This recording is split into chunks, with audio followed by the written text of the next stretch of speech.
আসসালামু আলাইকুম dear learners. আজকে আমরা ইংলিশ ফার্স্ট পেপার পড়ব এবং পয়েম শিখব এবং থিম নিয়ে আমরা আলোচনা করব। পয়েমটার নাম হচ্ছে she walks in beauty, composed by lord Byron. Lord বায়রনের ফুল নেম হচ্ছে George Gordon Byron. He was born in January 22, 1788 and died in April 19, 1824. Okay, আমরা কবিতাটা শুরু করার আগে কবিতাটা সম্পর্কে একটু আমি বলবো এবং কবি সম্পর্কে বলবো। কবি হচ্ছেন Lord Byron. He is a British poet. তার মানে তিনি লন্ডনে নিউ ইংল্যান্ডে জন্মগ্রহণ করেছেন। ইংল্যান্ডে এবং তিনি ব্রিটিশ নাগরিক এবং লন্ডনেই জন্মগ্রহণ করেছেন। আমার জন্ম হলো লন্ডনে এবং তিনি মৃত্যুবরণ করেছিলেন গ্রিসের একটি শহরে মৃত্যুবরণ করেছিলেন। তো উনি ছিলেন রোমান্টিক পয়েট। রোমান্টিক পয়েটটা কীরকম? রোমান্টিক পয়েট হচ্ছে যে কোনো সৌন্দর্য দেখলেই তারা হচ্ছে সেটার বর্ণনা করা, সেটাকে নিয়ে প্রেস করা, মানে প্রশংসা করা, সেটার প্রশংসা করে লেখা, এটাও তাদের উদ্দেশ্য। এবং তাদের উদ্দেশ্য হচ্ছে তারা একটু আনরিয়েলিস্টিক, রিয়েল লাইফ থেকে তারা একটু অন্য একটা জগতে বিচরণ করে, একটা ইমাজিনারি একটা ওয়ার্ল্ড, সেখানে তারা বিচরণ করতে ভালোবাসে। সেই জগৎটাতে তারা নিমগ্ন থাকে। কোনো কোনো সময় তারা আবার সেই ইমাজিনারি লাইফ বা ইমাজিনারি ওয়ার্ল্ডের সাথে রিয়েলিস্টিক লাইফের তুলনা করেন এবং কোনো কোনো সময় তারা রিয়েলিস্টিক লাইফটাকেই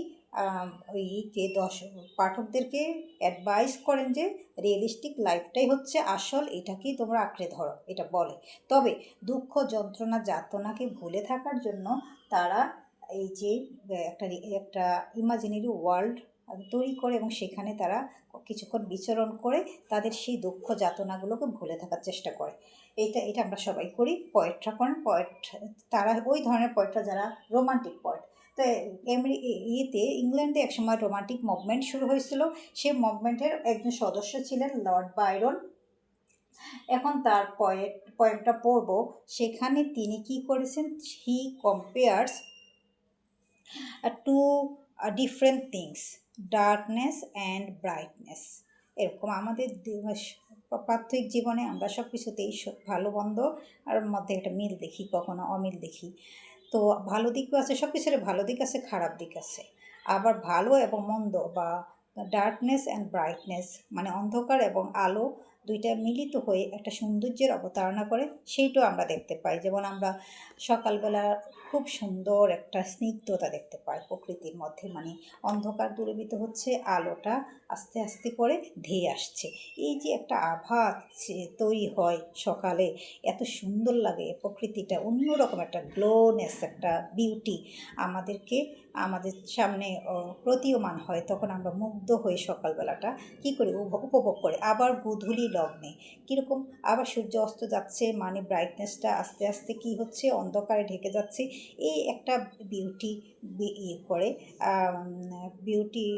কি এপিয়ার হয় আমাদের সামনে, বা একটা বিউটি এক্সিস্টেন্স করে, ওই সময়টাতে বিলং করে, সেটাও আমরা উপভোগ করি অনেক দারুণভাবে। আবার ধরো দিগন্ত, আকাশ এবং মাটি দুটো একত্রে মিলিত হয়ে একটা দিগন্তের সৃষ্টি হয়, একটা নীলিমার সৃষ্টি হয়, সেইটাও আমরা উপভোগ করি। আমাদের কাছে সেটা একটা নৈসর্গিক একটা সৌন্দর্যের অবতারণা করে, সেটাও আমাদের কাছে অনেক ভালো লাগে।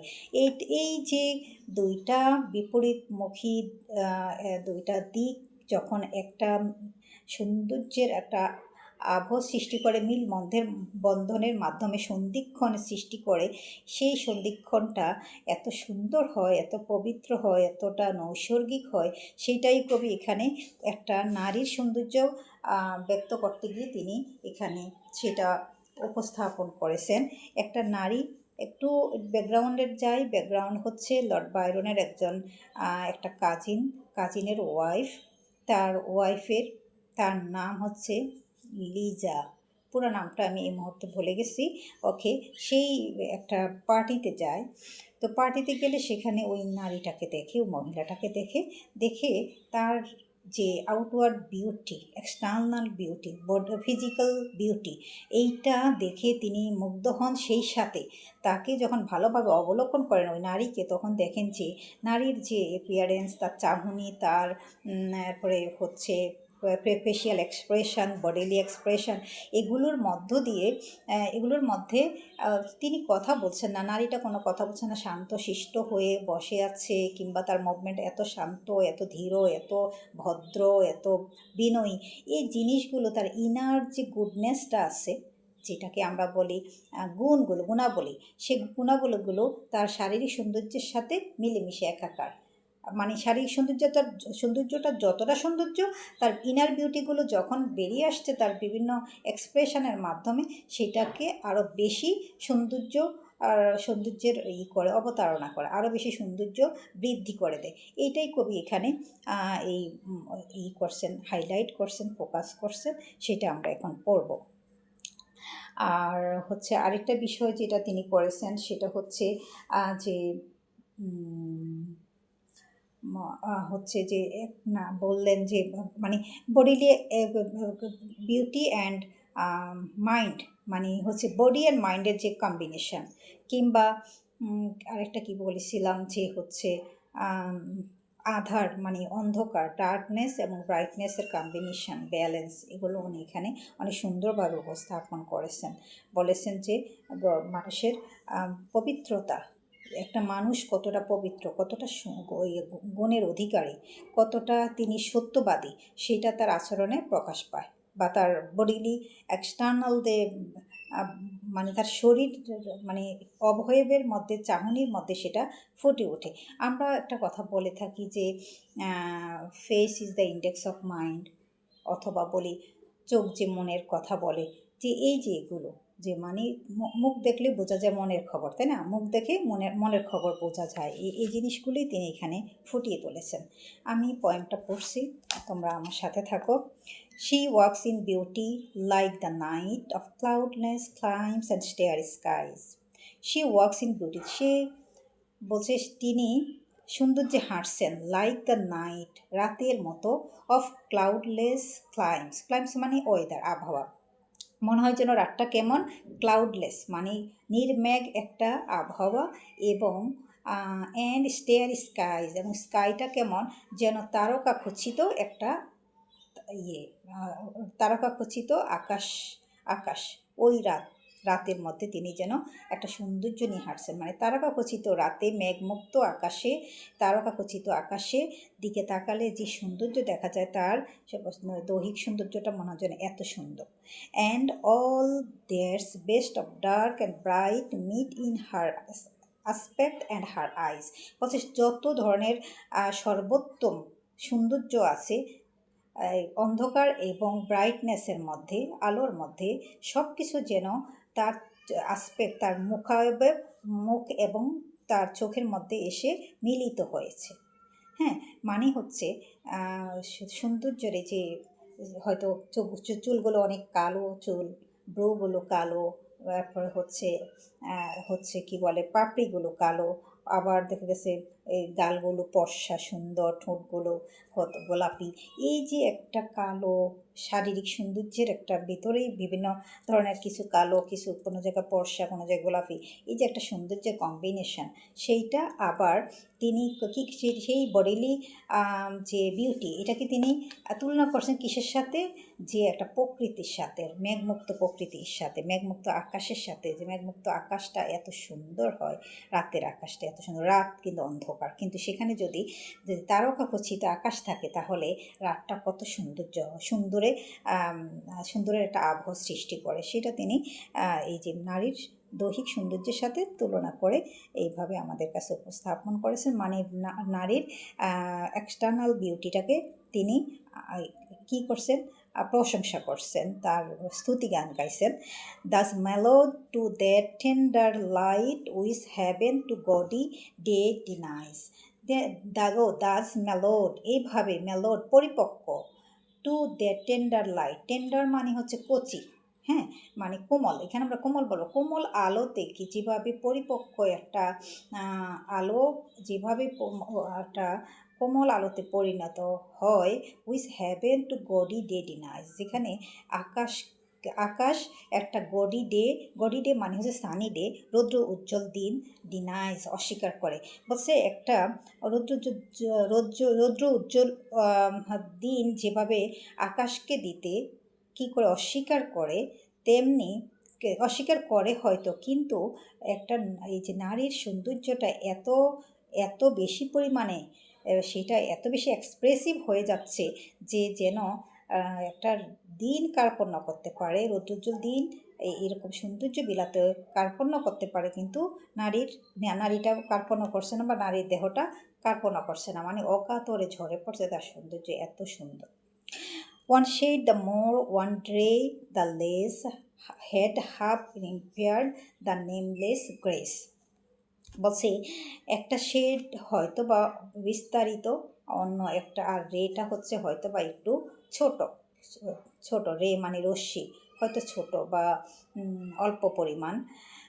Head half impaired the নেমলেস grace, তার যে মানে নেমলেস বলতে এখানে অপরিসীম বোঝাবো আমরা, অপরিসীম বলবো, অপরিসীম যে সৌন্দর্য সেটাকে ইম্পেয়ার্ড করছে, ইম্পেয়ার্ড মানে বাধাগ্রস্ত করছে, মনে হয় যেন কিছুটা বাধাগ্রস্ত করছে, মানে হচ্ছে এই যে আলো ছায়ার খেলা সৌন্দর্যের মধ্যে, আলো ছায়ার খেলা, কোথাও খুব সৌন্দর্য, কোথাও আবার কিছু ডার্কনেস আছে, এগুলো এমনভাবে আলো ছায়ার খেলা খেলছে যেন তার এই সৌন্দর্যকে কিছুটা হলো বাধাগ্রস্ত করছে। Waves in every Raven trace.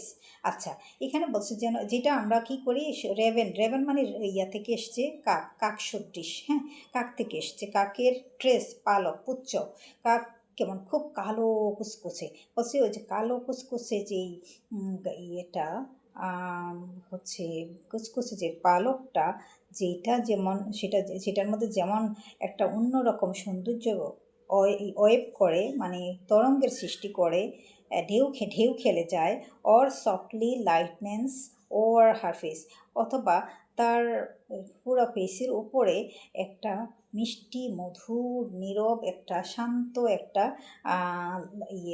আভা খেলে যাচ্ছে। ওয়ার থটস সিরিনলি, থটস মানে চিন্তা ভাবনাগুলো, যেখানে চিন্তা ভাবনাগুলো সিরিনলি শান্তভাবে সুইট এক্সপ্রেস মধুরভাবে এক্সপ্রেসিত হচ্ছে বা প্রকাশিত হচ্ছে, how pure how dear their dwelling place, বলছে কতটা পবিত্র, কতটা মূল্যবান তার ডুয়েলিং প্লেস, বলতে সে ডুয়েলিং প্লেস বলতে এখানে সে কতটা পবিত্রভাবে জীবনযাপন করে, তার চাল চলন, তার জীবনযাত্রা কতটা পবিত্র সেটাকেই এক্সপ্রেস করছে, মানে বলছে বাহিরের সৌন্দর্যটা যতটা সৌন্দর্য, কিন্তু তার তার এই যে এক্সপ্রেশনগুলো এতটা ভদ্রচিত, এতটা পবিত্র যে তার ইনার বিউটিগুলো বেরিয়ে আসছে, এবং এগুলো ইনার বিউটিগুলো তার ফেশিয়াল এক্সপ্রেশন কিংবা বডিলি এক্সপ্রেশনের মাধ্যমে প্রকাশ পাচ্ছে যে সে খুবই পবিত্র, খুবই সত্যবাদী, এবং সে কতটা পবিত্র জীবনযাপন করে।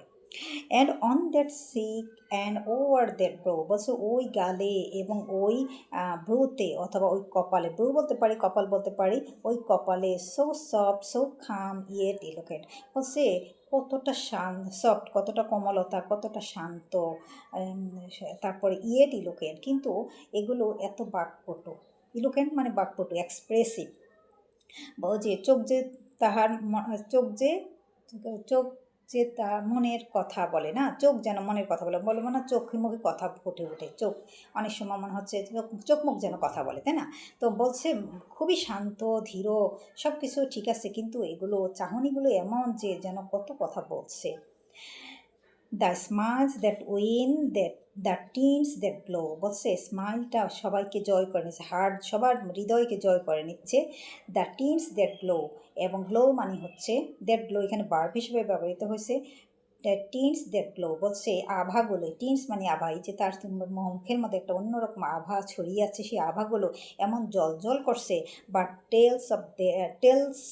টেল of days in goodness man, বলে দিচ্ছে তার এই আভাগুলো যে সে কতটা সুন্দরভাবে, কতটা ভদ্র সুন্দর গুণাবলীর অধিকারী হয়ে তার জীবনগুলো যাপন করে, তার জীবনগুলো অতিবাহিত করে, সেটাই বলে দিচ্ছে। বলছে এইগুলো কি বলছে, বলছে তার দিনগুলো, যে দিনগুলো সে কী করে ভদ্রতার সাথে, ভালো কিছুর সাথে, পবিত্রতার সাথে ব্যয় করে বা অতিবাহিত করে। A mind at peace with all below, a heart whose love is ইজ ইনোসেন্ট, বলছে একটা মন যেটা খুবই শান্তিতে থাকে, সেটা একটা হৃদয়ের এমন একটা হৃদয়ে বসবাস করে সেই মনটা, যে মনটা হচ্ছে খুবই পবিত্র এবং খুবই নিষ্পাপ ভালোবাসায় পরিপূর্ণ, এইটা বলছে। তো এখানে আমরা কি দেখলাম, হচ্ছে কিছু জিনিসের কম্বিনেশন, যেমন হচ্ছে তিনি হচ্ছে বিউটি, তোমরা তিনটে এইভাবে লিখতে পারো যে the poem She Walks in Beauty, composed by Lord Byron. Lord Byron is the harmonious balance between external beauty or physical beauty with moral or inner beauty. It is a good combination of bodily beauty with internal goodness. The poem explores how আরও বলতে পারো এভাবে, আর the poem explores how an ideal woman's flawless flawless মানে ত্রুটিবিহীন একটা appearance reflects প্রতিফলিত হয় her pure mind and peaceful heart, কীভাবে তার পবিত্র মন এবং শান্তিতে বিরাজমান একটি হৃদয়কে ব্যক্ত করে। এগুলো এভাবে তুমি একটা থিম লিখতে পারো। থিমটা হচ্ছে একদম ইনার সারফেস বলি আমরা, একদম ভিতরের কোর অফ দ্য লেয়ার, অনেকগুলো লেয়ার থাকে পয়েমের, সেই লেয়ারের ভিতরে যদি প্রবেশ করো এইটা, তাহলে এই যে ছোট্ট করে থিমটা আমার বলে ফেললাম, তাই না?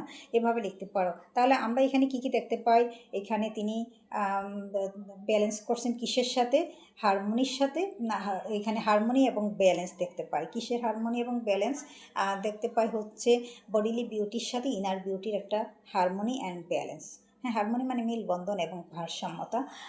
আর দেখতে পাই যে connection between mind and body, কীভাবে একটা বডি এবং মাইন্ড কানেক্টেড, মানে কানেক্টেড কীভাবে, বডির সৌন্দর্যটা মাইন্ডের সৌন্দর্যটা বডির সাথে এক্সপ্রেস হয়ে যাচ্ছে, এগুলি উনি দেখিয়েছেন। এবং আইডিয়ালাইজড ফেমিনিটি, তিনি একজন নারীকে একটা নারী কতটা আদর্শবান হতে পারে, সে নারীর আদর্শ একটা নারীর বৈশিষ্ট্যকে তিনি এখানে হাইলাইট করেছেন। তো এগুলো এই সব কিছু মিলে আমরা পয়েমটা পড়লাম, এবং পয়েমটা থেকে অনেক সুন্দর একটা মেসেজ পেলাম, যে মানুষের ইনার বিউটিগুলো বডিলি এক্সপ্রেশনের সাথে কিভাবে প্রকাশিত হতে পারে বা প্রকাশ হয় সেটা, তাই তো। আবার হচ্ছে আরও পেয়েছি আমরা যদি প্রাকৃতিক সৌন্দর্য, নারীও একজন প্রকৃতির অংশ, তাই না?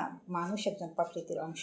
তো প্রকৃতির অংশ, সেই প্রকৃতি কীভাবে এত সুন্দর, সে ডার্কনেস এবং বিউটির পাশাপাশি অবস্থান করে কীভাবে একটা হারমোনিয়াস একটা বিউটি বা ব্যালেন্স বিউটির অবতারণা করতে পারে, সেটাও আমরা দেখলাম। ওকে স্টুডেন্টস, আজকে এই পর্যন্ত। পরবর্তী ক্লাসগুলো তোমরা দেখতে থাকো এবং আমার চ্যানেলগুলো সবসময় চ্যানেলের পাশে থাকো, চ্যানেলটি সাবস্ক্রাইব করো।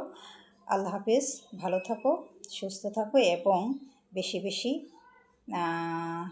পড়াশোনা করবে এবং বেশি মানে টেক্সট রিলেটেড বইগুলো পড়বে, বেশি জানার চেষ্টা করবে, ভোকাবুলারি এবং গ্রামাটিক্যালি খুব স্ট্রং হওয়ার চেষ্টা করবে। আল্লাহ হাফেজ।